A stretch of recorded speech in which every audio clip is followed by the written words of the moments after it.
I said, my friend's going to come up here. He's going to do some time, and I'm going to come up after. He's a funny fuck. So just let's have fun. Let this band riff. Great friend of mine. Give it up for my buddy, Mr. Joe Leary, folks. Joe Leary.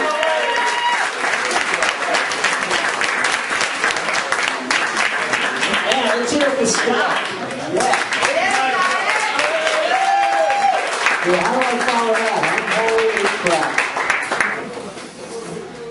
That's unbelievable, man, this guy. How's your Christmas shopping going? Everybody done? Almost done? Not done? Not done? Let me ask you one question, one good question. How many of you guys, or girls, intend on buying a Alexis for your spouse? I came in, I kind of figured this wasn't an Alexis crowd, but buying maybe a Kia or something, I don't know. But, you know, if you watch that commercial, right? You watch that commercial and you think everybody in the world is buying their spouse a Lexus for Christmas, you know? And if you're not, you're a dick, you know? I'm like, man, I better get a Lexus, man, because, you know, all I got my wife was an oven mitt. Shit.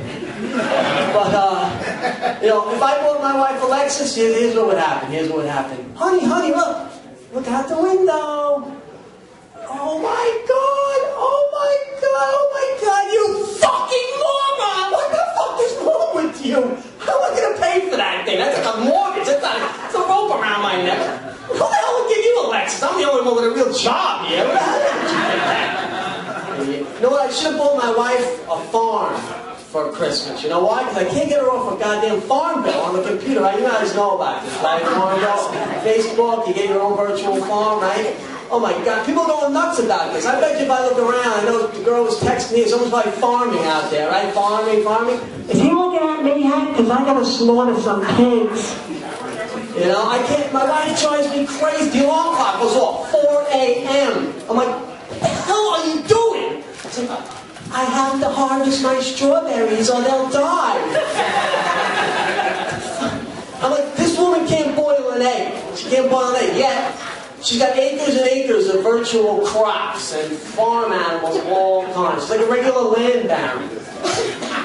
You know, and the sad thing is, sometimes she thinks it's real. She thinks it's real. Like, honey, I'm going to get some milk from the store. Oh, don't, you can get it from one of my cows. Like, I ain't nut job, smoking that crap. You know, but the thing is, you know, as my wife, I want to share in her interest. This is something she likes, right? So I'm like, all right, whatever. So I go out and I get my own farm, and to communicate, we became neighbors.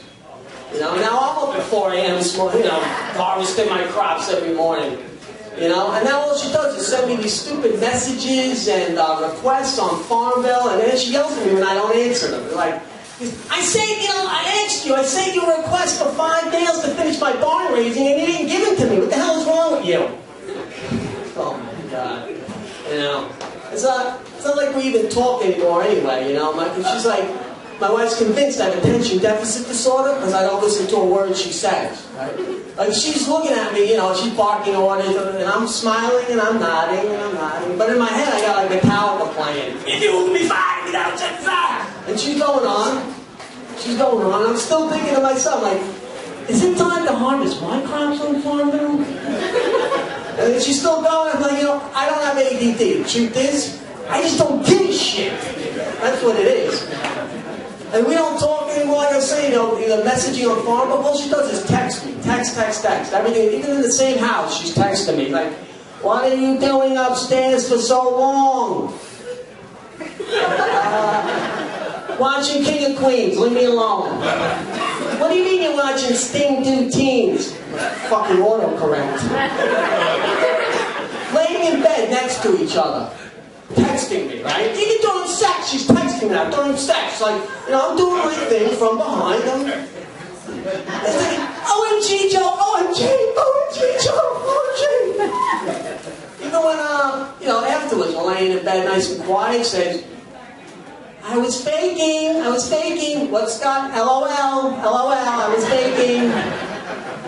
Oh my God, you know, I turn on, I watch Dr. Oz. That moron, my wife watches, so I say, you know, I want to get closer to my wife, right? So I say, any marriage help? And I turn on, the first thing I hear is like, chances are your wife is cheating on you. Like, what the fuck? What? Like 35% of women and 70% of men cheat. Holy shit, she's banging 2 guys! Holy shit. Bitch. But still, you know, she wants to create wills, right? Because we're getting older, so she's like, let's create some wills. I said, but Joe, honey, I can't go on without you, so I hope I die first. Yeah, she dies first too. I don't die. And for me, really, getting married in the end, getting married was like joining the mafia. You know, I knew eventually someone's getting paid to whack me off. You know. Now, you guys gotta agree that this country is getting a little bit too politically correct, right? It's already there, really. It's too politically correct, right? That's why I carry pictures of minority kids in my wallet. It's kind of like get out of racism free cards, you know what I'm saying? In case I say something or tell a joke that might be construed as racist, like, you know, we do. You know, like, for instance, I say, how do you know a Chinese guy robbed your house? Well, your homework's done, your computer's upgraded, and 2 hours later the fucker's still trying to back out of your driveway. See, that's fun. Some people may construe that as racism. I don't know why, so those people I pull out my wallet, you know, I go, when Sarah and Ted Wong entrust me with a picture of their son Dylan Wong, if I was a racist, I don't think so, you know? It's hard to get those pictures, so people don't like a strange man chasing their kid around a park with a camera. I'm like, is that kid Chinese? Oh, Japanese? Oh, whatever. That's good enough. You know, and I do have a picture of a black kid, but I got that when I sponsored an African child for 94 cents a day. You ever see that? With that guy, the white-haired guy, walking around with the kids in the village, you know, telling their sob story. I think he's like the Jerry Sandusky of Africa. Hey, I didn't do it, he did it. Don't blame me. But, you know, he walks around the village with the kids saying, you know, little Mudiwas from the village of Tambio, where the only clean drinking water comes from the filtered urine of Kwame, the town drunk. These children are the celebrity leftovers. Madonna, Angelina Jolie, they didn't want them. So please, get their self-esteem back. We'll even tell them you're a movie star. Who the hell will know? They're in Africa. They won't know. 94 cents a day. We'll tell the kid you're Matt Damon. 94 cents, the price of a cup of coffee. I'm like, that's where the dude lost me. I'm like, I don't know where he's getting his coffee for 94 cents. I go, but if I gotta give up my Starbucks, Venti, Mocha, Frappuccino, Caramel with whip, fuck Matt Damon. They better tell the kid I'm Brad Pitt, baby, yeah. You know? So, you know, I don't even know how they get these kids sponsored, right? The commercials only run at 3 in the morning when it's like drunks and crackheads, right? They're like, oh, I'm sorry, little diva, but Antoine from the Bronx didn't send his money this month. He spent it all on Colt 45, crack, and hose. You know, keep eating mud, son.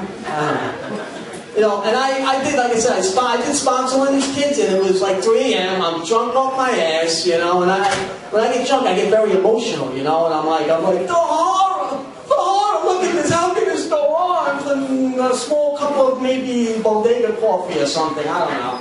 I'm like, how much, 94 cents? Give me 10. But the very next day, because I'm drunk, I don't remember a thing. Like a week later, I'm sitting in the living room, and of course my wife confronts me. She's like, Joe, have you been drinking again? I'm like, how so? She goes, they're sending you pictures of African children again. I'm like, apparently I've done this before. You know, there's like 5 really pissed off kids in Zimbabwe sticking pins in a voodoo doll that looks like me or something. See, but this time I knew I'm going to do it right. So along with the money each month, I sent a nice gift each day. You know, something you can really use in the desert, like a Blu-ray disc player. Sometimes, you know. Hopefully he's got Wi-Fi over there, you know, guitar, Game of Life, African version. You know, I think my guy's going to do good. I'm still very naive when it comes to things on the internet. Like I got an email from this hot young girl named Amber. Right away I'm like, oh my God. You know, and it turns out she's looking for a, you know, slightly overweight, balding, middle-aged Larry Bird lookalike from Long Island. I'm in. You know, and she even invited me to check out her webcam. Yes. You know, but of course it wasn't as advertised, right? You know what happened? Yeah, Amber charged me $50 an hour to watch a fat hermaphrodite do weird things with a shoehorn. Best $3 I ever spent, don't you ever. That's right. Now, I know some of you guys have kids, and I have 3 very young daughters, so, things are close to my heart. My first daughter was born. I thought, this is the most beautiful child ever born on the face of the earth, ever, anytime. Magazines would kill to have this kid on their cover. I don't know why they're not knocking down my door, right? The other day, my wife breaks out the baby pictures. I'm like, what the fuck was I thinking? This kid was hideous.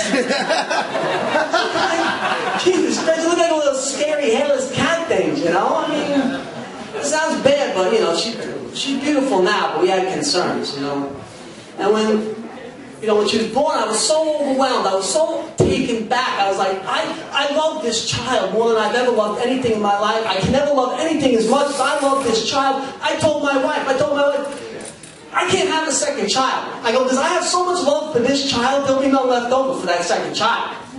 And eventually we did have the second child, and I found out, I was right. There was no love left for that second child. I can't do it, right? How many people have a second child, middle child? Anybody middle? Then you know what I'm talking about. With the first child, we thought, oh, she's so beautiful. The second child, I was like, she's all right. She's got an abnormally large head. I hope that works itself out. And there's like 10,000 pictures of my first daughter, right? 10,000 pictures of the first one. The second one thinks she's adopted because there's so many gaps in her life that are missing. I had to take a Disney picture from a trip we took, right? And I had to crop her in. Only thing is I had Photoshop back then, so I literally cut it out and stapled it and scotch taped it in. I'm like, anything I can do, please. And by the third, nobody gave a shit about anything. Nobody came to the hospital, no pictures, nothing, It was more of an annoyance than anything. I'm lucky I remember the day home from the hospital. There she is. I'm sorry. There you go. But my third's the most beautiful, though. Nice try. And each one broke my resolve a little more. When they were little, I'm like, I hope they grow up to be healthy and they grow up to be pretty. And then when they get to school, I'm like, I hope they be smart. Maybe one will be a doctor, right? Now I'm like, please God, don't let them grow up to be filthy whores, please.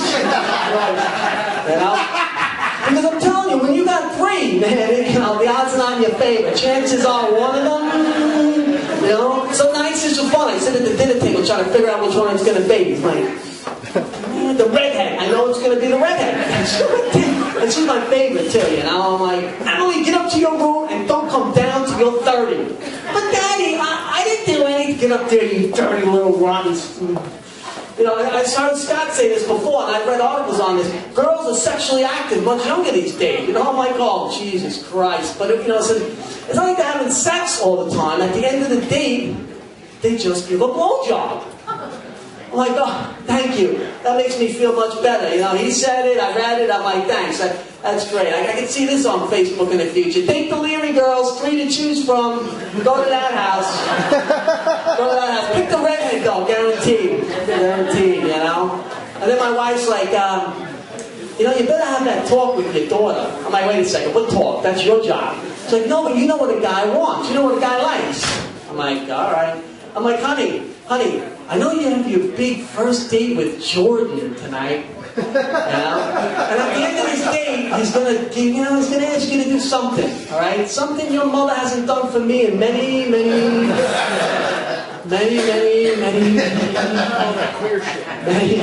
digress. Too many manys. Now, honey, at the end of this date, okay, when this time comes, I want you listening to Daddy. At the end of this date, I want you to remember one thing: swallow. That's now wait. When he really say that to his daughter, he called Child Protective Services on his end. No, but that's what she said. I know what a guy likes, and it's just fatherly advice, Besides, society doesn't help. It doesn't help these guys. It doesn't help to have, society the way it is. Scott said, look at the Kardashians, right? Who's my daughter's role models? Lindsay Lohan, right? Doing Playboy or the cast of Jersey Shore, right? Even the dolls they sell today are too sexual. I had to bring this one because I couldn't describe it. This is what my 6-year-old daughter wants me to buy. Look at this thing. Look at this thing. thing, you know? This is like, they call these dolls brats. It should be called whores. It's like the girl in high school voted most likely to get herpes. I mean, and they give them these names like Sasha, Yasmin, Chloe, whore names, you know? And they all come with hobbies too, you know? And the hobbies include smoking weed, piercings, getting triple teamed by black guys named Samson. Like incredible, you know? As a father, I wanna buy my daughter a doll named Agnes, you know, that dresses like a Jehovah's Witness, or, you know, and maybe her hobbies would include sewing, reading the Bible, and celibacy, you know?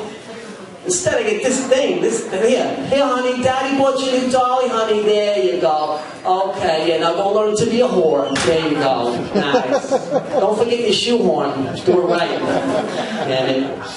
And to finish up, you know, I'm not allowed to tell bedtime stories anymore to my daughters, so you might guess, because I tell the truth. I don't lie, I tell them the truth, you know? It's like, Daddy, will I live happily ever after like Cinderella?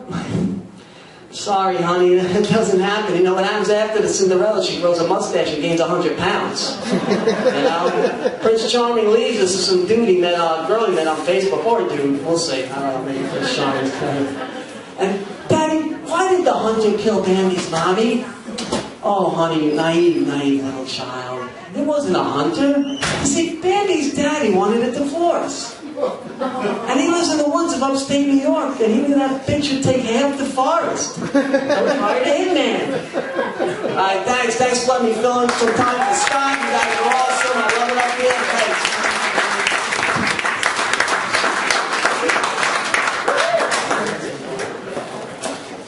Give it up, folks. Joe, Larry, let him hear it, Joe.